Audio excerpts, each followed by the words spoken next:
Hello Aurora lovers, I'm Dale Bone from Dale Bone Imaging. This is Aurora Hunting 101.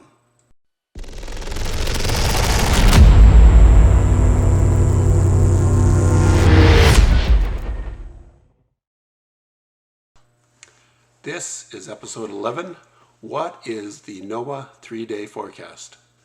The NOAA 3-day forecast is the most commonly used forecast. In general, it predicts the expected KP values for up to 3 days in advance. It is the basis of the near-term forecasts in most apps. I recommend using an app rather than the raw NOAA forecast, but let's look at the current forecast to see why. So if we go to the NOAA website and the Space Weather Enthusiasts dashboard, one of the first things that come up on that website is the current 3-day forecast. I find that sometimes it updates a little slowly, but generally it's there. And it is this block of text that they send out. Now, if you'd like this block of text, you can subscribe to it. Actually, I do. So you can click on subscribe, create an account, and tell them what pieces of information they should send you. It can include the 3-day forecast, but they have a large amount of forecasts and alerts and things like that that you can subscribe to. So the core of the forecast is this table. So each day, April 27th, 28th, 29th, and then each 3-hour period. So KP is defined by those 3-hour periods. My previous episode 10, was about the KP index and some of the limitations of the maximum value over a 3-hour period. So the KP forecast for the upcoming days is also laid out in that order. Those 3-hour periods and what is the maximum expected value that the solar winds will create on Earth. So they're modeling the solar winds and then trying to predict what KP level that will be measured at on the Earth using magnetometers. It's a little bit weird, but that's what the forecast is. The biggest problem with this, and it's understandable why, and a lot of weather forecasts are like this as well, at the base level, is it's in universal time, UTC, or Greenwich Mean Time. Another name for it is Zulu time. Those are slightly different, but there's effectively a 0 time, and then everybody else has to adjust the time to that. So if you know your UTC time offset, you can adjust these times to your time zone. If you're good at math, maybe you can do that in your head. Or you can use an app. So, and the apps will be able to do that automatically for you based on the time on your phone. For me, for example, I am Central Standard Time, which is a convenient number. It's 6 hours from UTC. So this is midnight UTC. If I go back 6 hours from midnight, that's 6 p.m. So this is my 6 p.m. I expect KP4, then KP5, then KP4, and then KP 4.67. The community seems to know introduced these third step sizes less than a year ago, and the community seems to have converged on calling them for the number plus or minus or 0. So this would be 5 minus, this would be 3 plus, and even NOAA has started adopting that, so they're showing 4 plus, 4 plus on their graphs now. So starting at 6 p.m., 6 to 9, I expect KP4, 9 to midnight, 5, midnight to 3 a.m., 4, and then almost 5 again from 3 a.m. to 6 a.m. And that's the G1 there means geomagnetic storm level 1. That's KP1, and then they're almost identical. They are effectively identical scales. So this, the storm one starts at 5 and goes up to 5 for KP9. So if you don't want to do that math, which is a little bit harder, you can, go to get an app, and they will do that time zone adjustment and display it in a nicer, prettier, easier to understand graph, color code it for you. That's why I recommend just using an app instead of trying to understand the raw text file yourself. It doesn't hurt, but just to make your life a little easier. Now I noticed, I did a screenshot of this app. I don't know if maybe I haven't updated it or they just haven't got around to it. So this one is rounding. It's not using those third step sizes, so it's 4, 4, 5, 4, 5. And if you go back and look at this one, it's 4, 4, 5, 4, 5. 4 minus, 4, 5, 4, 5 minus. They're not doing those third step sizes, but that's okay. And then the KP index over here is actually the measured value, again universal time, but that would be for today, which would be the 27th. And you can see, well, they might have known the actual values when they created this email, but 4.3, 4.3, 4 pluses, 4 pluses, 3 pluses, 3 pluses, 6, or 3.67, which is 4 minus, matches. The current one, however, is 4 plus, and the forecast was 3.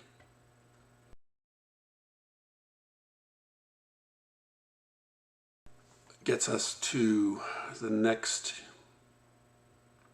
issue with these forecasts is I've heard from others that it's considered accurate to plus or minus 24 hours. Now I like to think it's 24 hours is on the extreme ends, and usually it's fairly close, but yeah, sometimes things arrive sooner than they expect. Like this bump up here is the result of what they're saying is a coronal hole high-speed stream and some CME influences. I don't think they have a good way of measuring the speed of a CME until it gets to Earth, so their average could be off, and similar with the CME, I don't know if they can really see it in space once it leaves the sun. So they can estimate the, they can see in CME and with some of the satellites that monitor the sun, and then try and estimate a speed for it. Coronal holes, I don't know if there's actually anything they can see, so they would have to go based on averages. So that's why you can have a fair amount of variability in these numbers. So I tend not to use them as absolutes. It's like, this would have been last night, and and we did get over KP4, which was good, but it was cloudy, so I didn't go out. Here, I'm going to start checking again tonight to see what the current conditions are, to see if they match the forecast. Right? I'm not going to, okay, the forecast says KP5, so I'm going to go out no matter what. I'm going to use that as a reminder or a trigger to say, okay, I'm going to have to go look at the current conditions to make certain it's matching the forecast, and then make a decision about whether I'm going to go out. As I said, these are the maximum values. That's the definition of KP. It's the maximum value in that 3-hour period. That means it could change radically in that 3-hour period.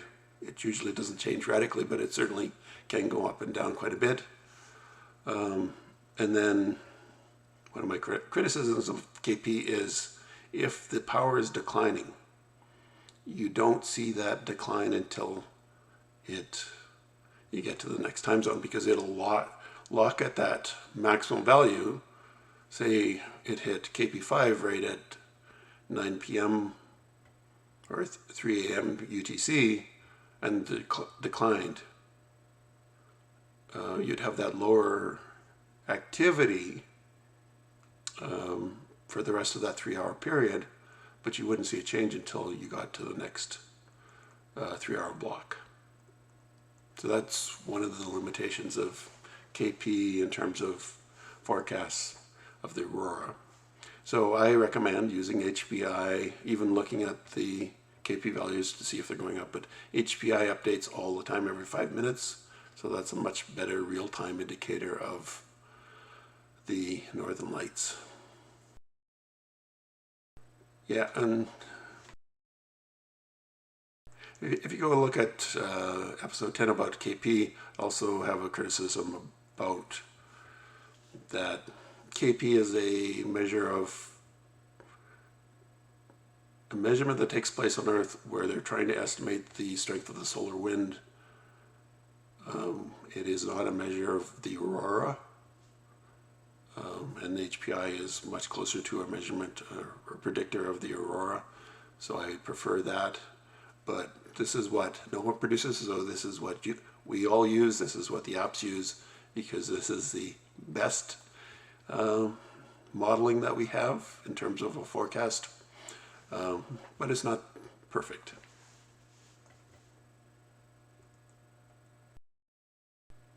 Yeah, we talked a little bit about coronal holes.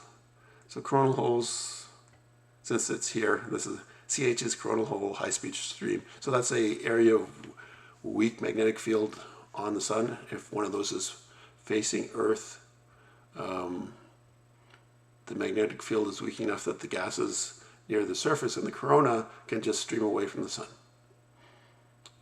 And the magnetic field can't contain it. And it tends to produce longer lasting, strong but not really strong aurora. CMEs, on the other hand, are the opposite end of the spectrum. From magnetically, it's an area of, they generally come from areas of really strong magnetic fields, and the fields are all bound up, and every once in a while they snap into a new position, they reconnect, and that transition releases a bunch of material from the sun's outer atmosphere, and it gets blasted into space as a coronal mass ejection. And when that hits the Earth's atmosphere, it often creates really strong auroras, but maybe they don't last as long. And it takes about 3 days for either of those to travel from the sun to the Earth.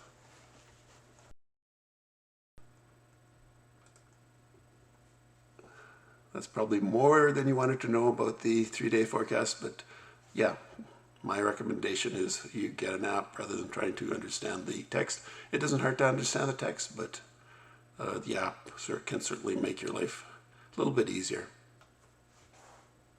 The NOAA 3-day forecast is the forecast that's most widely used by the Aurora enthusiast community, the Aurora chasers. It is a good forecast for the Northern Lights. It's not actually a Northern Lights forecast, it's a KP forecast. It's more about the solar wind, and the solar wind does generate aurora, but you don't always get strong fluctuations in the magnetic field and aurora at the same time, but most often you do. So some of the limitations of it is certainly it can be wrong, like any forecast. Sometimes when there's a CME or a coronal hole high-speed stream forecast, it can arrive early or late depending on the speed that the gas is traveling at, the particles are traveling at in the solar wind.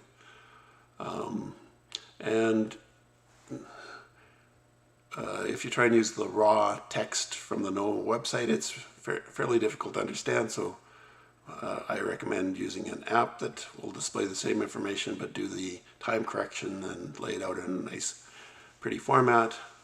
And then there's the issue with KP itself, and remember that it is a maximum value in a 3-hour period, which could be wrong because it's a forecast. So I always recommend looking at HPI and the current conditions at night or closer to the evening before I make a decision whether to go out, and just use the 3-day forecast as a indicator that, hey, I should be paying attention to those other more reliable forecasts. So with that, please check out episode 12, What is the HPI? And I'm wishing you clear skies and happy hunting.